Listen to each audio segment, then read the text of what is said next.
और चलिए शुरुआत करेंगे न्यूज ब्लास्ट खबरों की। आस्था पर फाल्गुनी रंग चढ़ा हुआ नजर आ रहा है। खाटू नगरी में बाबा श्याम का लक्खी मेला परवान पर है। जगह जगह डीजे की धुनों पर फाल्गुनी गीतों की मस्ती नजर आ रही है।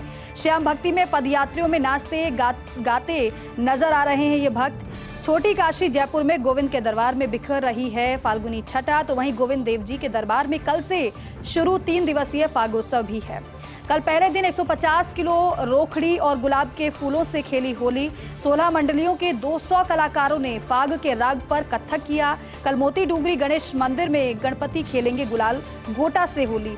शेखावाटी के कलाकार फाल्गुनी गीतों से रिझाएंगे प्रथम पूज्य को, तो वहीं प्रदेश के अन्य बड़े देवधामों में देखने को मिल रहे हैं ऐसे होली के रंग, क्योंकि फागोत्सव की शुरुआत हो चुकी है।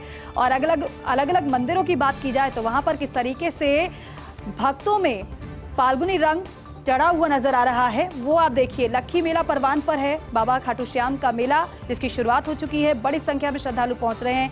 जगह जगह डीजे की धुनों पर फाल्गुनी गीतों पर मस्ती झूमते गाते श्रद्धालु नजर आ रहे हैं। श्याम भक्ति में पदयात्रियों में काफी उत्साह दिखाई दे रहा है। नाचते गाते नजर आते हैं यहाँ पर भक्त। छोटी काशी जयपुर में गोविंद के दरबार की अगर बात की जाए तो वहां पर भी फाल्गुनी छटा बिखरी हुई नजर आ रही है, क्योंकि हर दिन अलग अलग रंग होली के नजर आते हैं। आराध्य के साथ कभी फूलों की होली तो कभी अन्य झांकी के दर्शन भी किए जाते हैं। गोविंद देव जी के दरबार में कल से 3 दिवसीय फागोत्सव शुरू हो चुका है। आपको बता दें कि कल पहले दिन 150 किलो रोकड़ी और गुलाब के फूलों से होली खेली गई, तो वहीं 16 मंडलियों के 200 कलाकारों ने फाग के राग पर कथक भी किया, जमकर आनंद भी लिया। कल मोती डूंगरी गणेश मंदिर में गणपति गुलाल गोटा से होली खेलने वाले हैं। और शेखावाटी के कलाकारों की बात करें तो शेखावाटी के कलाकार फाल्गुनी गीतों से प्रथम पूज्य को रिझाते हुए दिखाई देने वाले हैं। प्रदेश के अन्य बड़े देवधामों में देखने को मिल रहे हैं ऐसे ही होली के रंग। ब्यूरो चीफ नरेश शर्मा की रिपोर्ट आपको बताते हैं। प्रदेश की राजनीति में तेजी से बदलते रंग दिखाई दे रहे हैं। कई नेताओं के पार्टी बदलने से अजीब संयोग बने हैं। 2019 में चुरू में आमने सामने चुनाव लड़ा था राहुल कसवा और रफीक मंडेलिया ने, लेकिन अब चुनाव में राहुल कसवा का प्रचार करेंगे मंडेलिया। तो वहीं 2019 में सीकर में सुमेधानंद सरस्वती के खिलाफ चुनाव लड़ा था सुभाष महरिया ने। इस बार सुमेधानंद के लिए वोट मांगते नजर आएंगे महरिया। 2018 में अलवर उपचुनाव में आमने सामने थे करण सिंह यादव और जसवंत यादव। अब जसवंत यादव ने करण सिंह यादव का माला पहनाकर स्वागत किया है। बायतू में 2 बार उम्मेदा राम को हराया हरीश चौधरी ने, लेकिन इस बार उम्मेदा राम के लिए वोट मांगते नजर आएंगे हरीश चौधरी।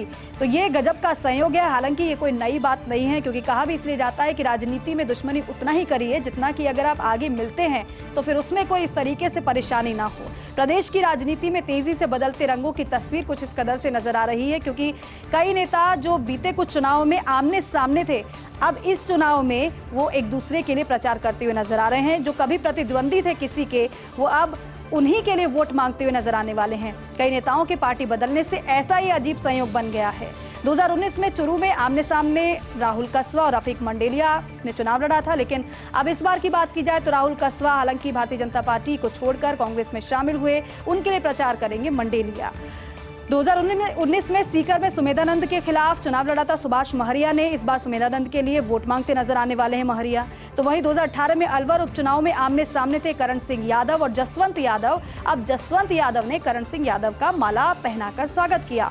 बायतू की बात कर लें तो 2 बार उम्मेदा राम को हरीश चौधरी ने हराया, लेकिन संयोग आप देखिए कि इस बार उम्मेदा राम के लिए वोट मांगते नजर आएंगे हरीश चौधरी। भाजपा में हारे को सहारा। विधानसभा चुनाव में हारने वाले नेताओं को फिर मौका। नागौर से हारने वाली ज्योति मिर्धा को लोकसभा का टिकट दिया गया है। हालांकि इस बार विधानसभा का टिकट उन्हें दिया गया था, लेकिन वो हार गई थी। नीमका थाना से हारे प्रेम सिंह बाजौर को बनाया है सैनिक कल्याण बोर्ड का चेयरमैन। नागौर से भाजपा की लोकसभा टिकट गई सीआर चौधरी की। सीआर चौधरी को अब किसान आयोग का अध्यक्ष बनाया गया है। जसवंत बिश्नोई को जोधपुर से टिकट नहीं मिला तो राजनीतिक नियुक्ति। जीव जंतु कल्याण बोर्ड के अध्यक्ष की जिम्मेदारी दी बिश्नोई को। ऐसे ही ओम प्रकाश बढ़ाना को विधानसभा चुनाव में नहीं मिला था टिकट। सरकार ने अब देव नारायण बोर्ड का महत्वपूर्ण जिम्मा बढ़ाना को दिया है, और इसलिए ये कहा जा रहा है कि जो भाजपा है उनको भाजपा में हारे को सहारा इस तरीके से दिखाई दे रहा है। विधानसभा चुनाव में हारने वाले नेताओं को फिर से मौका दिया गया है, जिसमें सबसे बड़ा उदाहरण ज्योति मिर्धा का ही है, क्योंकि नागौर से वो हार गई थी विधानसभा चुनाव में, लेकिन लोकसभा का एक बार फिर से उनको टिकट दे दिया गया विधानसभा हारने के बाद। नीमका थाना से हारे प्रेम सिंह बाजौर को सैनिक कल्याण बोर्ड का चेयरमैन बना दिया गया है। नागौर से भाजपा की लोकसभा टिकट गई सीआर चौधरी की। सीआर चौधरी को अब किसान आयोग का अध्यक्ष बनाया गया है, और ये इसलिए भी है क्योंकि इनको इन जिम्मेदारी के माध्यम से लोकसभा चुनाव में कहीं ना कहीं पार्टी को फायदा जरूर होगा। जसवंत बिश्नोई को जोधपुर से टिकट नहीं मिला तो फिर राजनीतिक नियुक्ति जीव जंतु कल्याण बोर्ड के अध्यक्ष की जिम्मेदारी बिश्नोई को दे दी गई। अब ऐसे ही ओम प्रकाश भड़ाना की बात कर लेते हैं तो विधानसभा चुनाव में उनको टिकट नहीं मिला था, लेकिन इस बार साधते हुए सरकार ने अब देवनारायण बोर्ड का महत्वपूर्ण जिम्मा भड़ाना को दे दिया है। लेकिन देखना ये होगा कि जिस तरीके से हारे हुए को जिम्मेदारी दी गई है वो कितना ज्यादा फायदा लोकसभा चुनाव में पार्टी को दिला सकते हैं। लेकिन कभी वो कांग्रेसी उम्मीदवार रहे, अब कमल खेमे में है। बात कांग्रेस की टिकट पर चुनाव लड़ चुके नेताओं की कर रहे हैं हम। जयपुर ग्रामीण से कांग्रेस के सांसद रहे हैं लालचंद कटारिया। सीकर से कांग्रेस की टिकट पर लड़ चुके हैं सुभाष महरिया। भीलवाड़ा में कांग्रेस के उम्मीदवार रह चुके हैं रामपाल शर्मा। नागौर से ज्योति मिर्धा, जयपुर से ज्योति खंडेलवाल लड़ चुकी हैं चुनाव। चुरू से कांग्रेस के उम्मीदवार रहे हैं प्रताप पूनिया। डूंगरपुर बांसवाड़ा से कांग्रेस सांसद रह चुके हैं महेंद्रजीत मालवीया। ये सभी नेता भाजपा का दामन थाम चुके हैं। तो बेहद महत्वपूर्ण ये भी है कि कभी जो कांग्रेसी उम्मीदवार रहे हैं कमल खेमे में आ गए। हालांकि कई ऐसे जो कांग्रेसी हैं जो कमल खेमे में आए हैं, उन्होंने ये भी कहा है कि हम कार्यकर्ताओं के तौर पर शामिल हो रहे हैं, पार्टी जो जिम्मेदारी देगी उसे बखूबी निभाएंगे।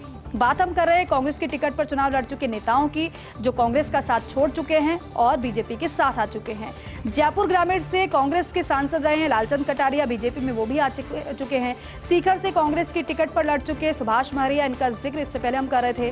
भीलवाड़ा में कांग्रेस के उम्मीदवार रह चुके रामपाल शर्मा। नागौर से ज्योति मिर्धा की बात करें, एक बार फिर से लोकसभा का टिकट इन्हें दिया गया है। जयपुर से ज्योति खंडेलवाल चुनाव लड़ चुकी हैं। चुरू से कांग्रेस के उम्मीदवार रह चुके हैं प्रताप पूनिया। डूंगरपुर बांसवाड़ा से कांग्रेस सांसद रह चुके हैं महेंद्रजीत मालवीया। ये सभी नेता भाजपा का दामन थाम चुके हैं। हालांकि एक के बाद एक कांग्रेसियों की ज्वाइनिंग भाजपा में जो हो रही है, कांग्रेस कह रही है कि डर की वजह से बीजेपी में जा रहे हैं, लेकिन बीजेपी कह रही है कि हमारी पार्टी की नीति पर विश्वास है, इसलिए आपके लोग हमारे यहाँ आ रहे हैं। लेकिन बड़ा सवाल ये भी है कि कभी जो कांग्रेसी रहे, जब पूरी कांग्रेस पर भारतीय जनता पार्टी निशाना साध रही थी, तो उनमें ये नेता भी थे जो आज भारतीय जनता पार्टी में आ गए हैं। और इसलिए सवाल ये भी उठ रहा है कि जो कांग्रेसी कभी भ्रष्टाचारी थे वो भाजपा में आकर कैसे सही हो गए। देश में इलेक्ट्रिक वाहनों की बढ़ी खरीद 2022 के मुकाबले 2023 में दिखी 6.3% की ग्रोथ। पूरे साल में 15,29,967 वाहनों की बिक्री हुई है। चंडीगढ़, गोवा और दिल्ली टॉप है इसमें। राजस्थान 14वें नंबर पर है। जयपुर में इलेक्ट्रिक वाहनों की बिक्री में 20.35% की ग्रोथ हुई है। 2022 में 28,043 और 2023 में 33,750 की बिक्री हुई है। इसमें दो पहिया, 3 व्हीलर, सीवी और पीवी वाहन शामिल हैं। स्पेशल कैटेगरी में क्रेन्स और ट्रैक्टर्स भी तैयार हो रहे हैं, क्योंकि अब ईवी को बढ़ावा दिया जा रहा है। देश में इलेक्ट्रिक वाहनों की खरीद बढ़ रही है और ये अच्छी बात है, जिससे कि पर्यावरण जो दूषित हो रहा था उससे कहीं ना कहीं निजात मिलेगी। 2022 के मुकाबले 2023 में 6.3 की ग्रोथ अगर ईवी वाहनों में देखने को मिल रही है तो ये अच्छी बात है। पूरे इस साल में 15,29,967 वाहनों की बिक्री है और लगातार यही कोशिश की जा रही है, क्योंकि जिस तरीके से नई कंपनियों को न्योता भारत में दिया जा रहा है कि आप आइए, निवेश करिए और ईवी जो बनाए जा रहे हैं वाहन, उसको बढ़ावा देने की सरकार की मंशा भी है। चंडीगढ़, गोवा और दिल्ली इसमें टॉप पर हैं ईवी वाहनों में। राजस्थान का नंबर है 14वें पर। जयपुर में इलेक्ट्रिक वाहनों की बिक्री में 20.35% की ग्रोथ आई है। 2022 में 28,043 और 2023 में 33,750 की बिक्री हो चुकी है। और अगर कुल मिलाकर इनमें बात की जाए तो 2 पहिया वाहन हैं, 3 व्हीलर हैं, सीवी है और पीवी वाहन इसमें शामिल है। स्पेशल कैटेगरी में क्रेन्स और ट्रैक्टर्स भी तैयार हो रहे हैं। पूर्व मंत्री डॉक्टर महेश जोशी आज नहीं होंगे ईडी में पेश। डॉक्टर महेश जोशी ने किया आज पेश होने से इनकार। कहा, ईडी ने केवल 2 दिन पहले भेजा था समन। ईडी ने मांगी है अनेक विस्तृत जानकारियां। वर्ष 2010 और इसके बाद की मांगी गई जानकारी है।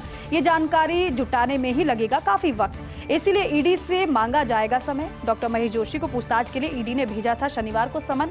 आज ईडी के जयपुर कार्यालय में होनी थी डॉक्टर महेश जोशी से पूछताछ। जल जीवन मिशन योजना भ्रष्टाचार मामले को लेकर भेजा था जोशी को समन और इसी का अंदेशा था कि संभवतः महेश जोशी आज पूछताछ के लिए पेश हों, समय उनकी तरफ से मांग लिया जाए और वही हुआ है। आज ईडी के सामने नहीं पेश होंगे डॉक्टर महेश जोशी। महेश जोशी ने आज पेश होने से इनकार कर दिया और इसका उन्होंने तर्क भी दिया है, आधार भी बताया है। आपको बता दें कि ईडी ने केवल 2 दिन पहले समन भेजा था, ये महेश जोशी की तरफ से कहा गया है। उन्होंने कहा कि विस्तार से जानकारियां मांगी गई हैं और जिसे देने के लिए समय लगेगा। वर्ष 2010 और इसके बाद की जानकारियां मांगी गई है और ये जुटाने में काफी वक्त लगेगा और इसलिए मुझे वक्त चाहिए। ईडी से समय मांगा गया है महेश जोशी की तरफ से। डॉक्टर महेश जोशी को पूछताछ के लिए ईडी ने शनिवार को समन भेजा था। बताया भी जा रहा है कि उनके कथित करीबी से पूछताछ जब हुई तो कई महत्वपूर्ण जानकारियां ईडी को मिली हैं और उसके बाद समन महेश जोशी को भेजा गया। आज ईडी के जयपुर कार्यालय में महेश जोशी से पूछताछ होनी थी, लेकिन आज वो पेश नहीं हो रहे हैं तो फिर पूछताछ नहीं हो पाएगी। समय मांगा गया है महेश जोशी की तरफ से ईडी से। पूरा जो मामला है वो जल जीवन मिशन योजना भ्रष्टाचार से जुड़ा हुआ है, इसी को लेकर जोशी को समन ईडी ने भेजा था। इंडियन एक्सप्रेस में भाजपा सांसद पीपी चौधरी का लेख है। आपको बताएं कि उन्होंने क्या लिखा है। एक राष्ट्र एक चुनाव से दूर हो सकती है कई समस्याएं, इससे नहीं कराने पड़ेंगे लगातार चुनाव और खर्च भी बचेगा। 2009 में चुनाव पर 1115 करोड़ रुपए, तो वहीं 2014 में 3870 करोड़ रुपए खर्च हुए हैं। तो वहीं 2019 की बात करें, 2019 के चुनाव में खर्च के आंकड़ों का अब तक खुलासा नहीं हुआ है। लोकसभा और राज्यों में विधानसभा चुनाव हो सकते हैं एक साथ। एक मतदाता सूची से हो सकते हैं लोकसभा विधानसभा के चुनाव। हालांकि एक राष्ट्र एक चुनाव को लेकर चल रहे हैं कई मिथक, लेकिन कई अध्ययन के बाद आया है एक राष्ट्र एक चुनाव का विचार। और जो कमेटी का गठन किया गया था पूर्व राष्ट्रपति के अध्यक्षता में, उस कमेटी ने अपनी रिपोर्ट भी हालांकि सौंप दी है।